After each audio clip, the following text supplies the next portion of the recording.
Hello all, my name is Ali Kts and this is the Rocket Busters, the game development series that we started. This is the third episode. So if you guys are new and this is like you click here, so you might want to go back 2 episodes to start from the beginning. Okay, so in the last video we created a basic level, we created some walls, we created a player, we learned how to create objects and how to scale them. I told you I would teach you how to rotate them, but I didn't. So you can rotate them using the rotate tool here, this one. You can rotate them in 3 directions as I told you. Or you can use these values and drag it or give a specific value to rotate it that. You can use Control Z to undo your actions, your mistakes that you did if you want to undo them. Okay, so today we're going to do some player scripting, make our player move up and it's gonna fall down and we're supposed to move it up. So let's do that. But first, before we do that, let's talk a little bit about foldering. Okay, guys. Right now, we don't have any files for our game. There's just a few walls and a player, and they're not even prefabbed, and there are no other files that we're using. But soon there will be like a lot of files there. So if the files grow in number, it is harder to figure out which file is where if they're randomly placed. But if you put them in an ordered form, so you would know where each file is, and it is easier to find them. Okay, so the first rule to do them is to create folders, put them in different folders. Okay, the first folder we're supposed to have is my assets, where we're going to put our assets, our 3D game assets that we need. Okay, the second folder that we're going to use or need is scripts, where we're going to put all our game scripts in here. Okay, I think these are the 2 folders that we need for today, so let's just work with them. Okay, today we're going to start scripting. Okay, guys, that is amazing. Okay, to create a script, you can right click down here, you can go ahead and create a ch script and name it player movement script. Okay, always remember to name them rightly because the naming is the most important part. Okay, I'm going to delete this to teach you another way how to create scripts. So you can select the object you want the script to be added to, and okay, you can use these arrows down here to compress them, so you have some space down here to add things up. Okay, one more thing, this mesh renderer is the visual representation of the object. Like suppose this white color that you see there of this object, the shape that you see. So if I disable this, you won't be able to see it because it doesn't have a visual representation anymore. So it like renders the mesh. Okay, so you can add up a script using this.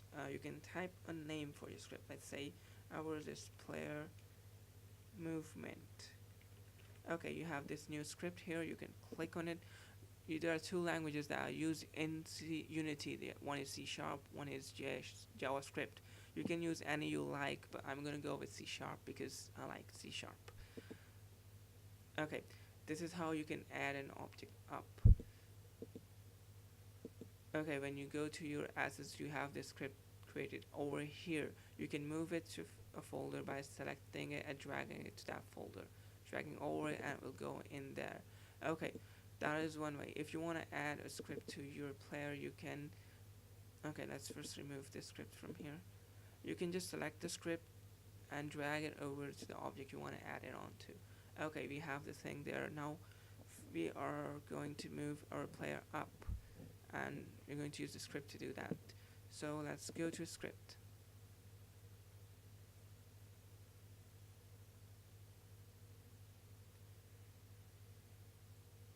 Okay, yeah.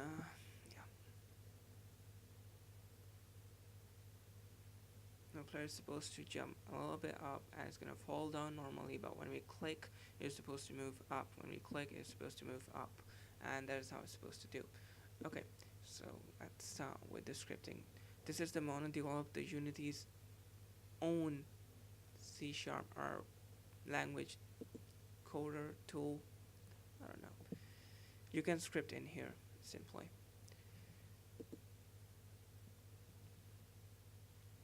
Okay, the start and the update are the methods that are always going to be there whenever you create a new script. This is the basics functions. Okay, the start is when your program starts, so the start function runs once, but the update functions, it will keep running over and over and over again. It runs 60 frames per second, if I'm right.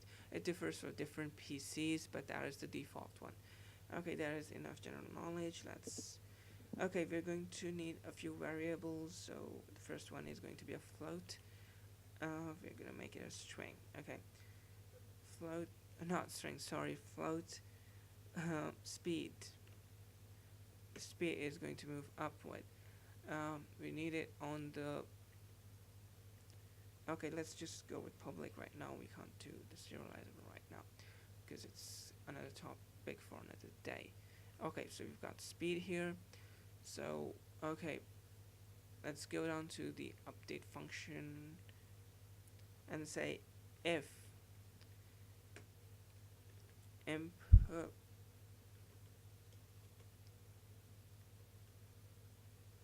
dot get button down,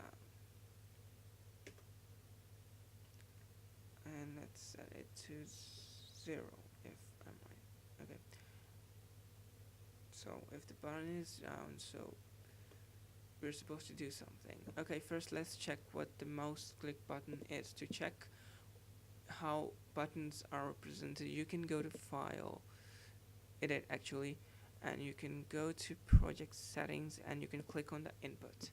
Okay, here are all the different type of inputs that you can use to input to your game. Right now we are using the mouse button. Okay, so I think it's file, so yeah, or okay, not really sure which one it is. Yes, okay, so let's try file 1. Okay, file 1 for our jump.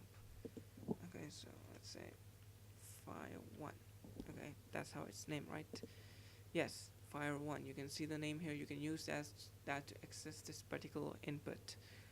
So okay, so whenever this happens, we're supposed to perform some functionality, but to do that we need to access the rigid body of the object of the player, because we are going to use the rigid body to move our player up. So let's create a rigid body game object. Let's call it RB. You should always name your objects correctly in the way that if you're supposed checking your game after a month, so you still know what the variable is.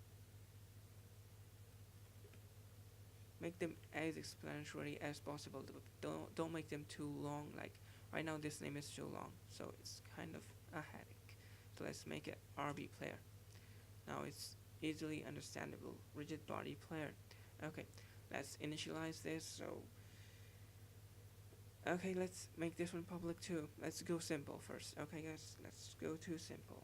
Let's go really simple. We're gonna do the complex thing ladder.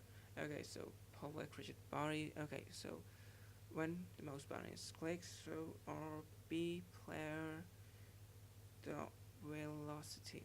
velocity means if the object is moving, so it is going to be moving with some kind of velocity. So we're accessing that velocity and we're setting it to vector 3. Vector 3 is a kind of a variable structure which has 3 values in it: the x, the y, and the z.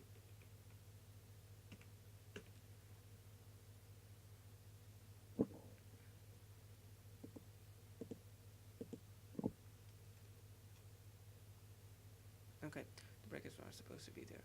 Okay, so when this happens, then we're supposed to say RB player dot add force, and we're enter the amount of force we want to put in there. Okay, let's multiply with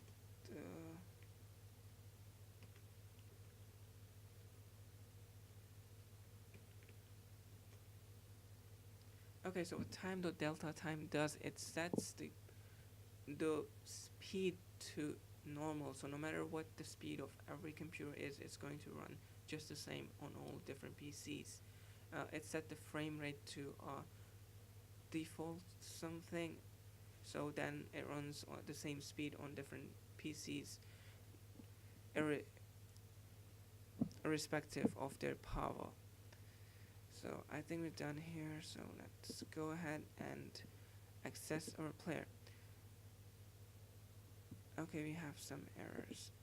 Yeah, so now you guys can learn how to take out errors. So whenever you have an error, it is going to be represented over here. So we have an error here, and we have an error here. So what was happening here is the rigid body at force is a vector 3 is supposed to take our vector 3 parameter here, and what we are inputting is a float, and that is wrong. So let's put in a vector 3. So let's say vector 3, we want to move it upright, so vector 3 dot up. What this vector 3 dot up means, it is like this, 0 comma 1 comma 0. So that what it means, vector 3 dot up. So we're gonna multiply this by speed, and we're gonna then multiply this by time dot delta time. Okay, let's see if the errors are gone. Yes, they are. Perfect. Okay, now that you see, we have two variables that we made public available here. When you make a variable public, it is accessible in every class, in every function, through the whole process, to the whole game, to a whole project, and it is also visible on the inspector here. So let's set the speed to 5, and let's select this rigid. Let's select the player and drag it to the rigid body. And now the player's rigid body is assigned to the rigid body that we have here. So now this rigid body is directly connected to this rigid body. So whatever happens in here with this script is supposed to happen to this rigid body. So let's give it a test run, guys. Okay, it's not working. Yes, wait.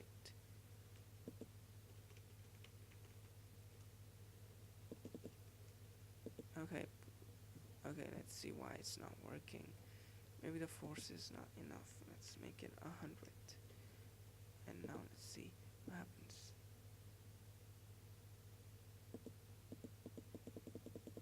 Okay, it's still too low. So let's make it 1000.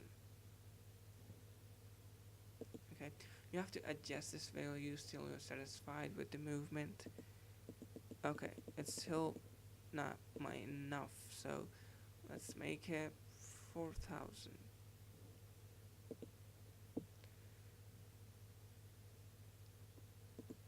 Okay, now as you can see, it's moving. It's still not really good, but if we like do all changes with the value, maybe make it 6000 or something like that, so we can have a pretty beautiful movement there.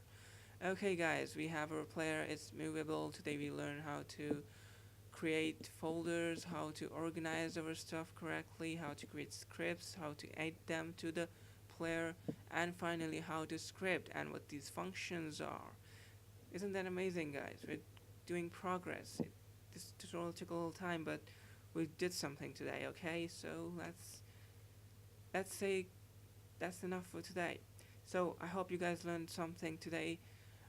If it was helpful, give it a thumbs up. If you haven't subscribed yet, so please subscribe, and have a good day, guys. See you soon.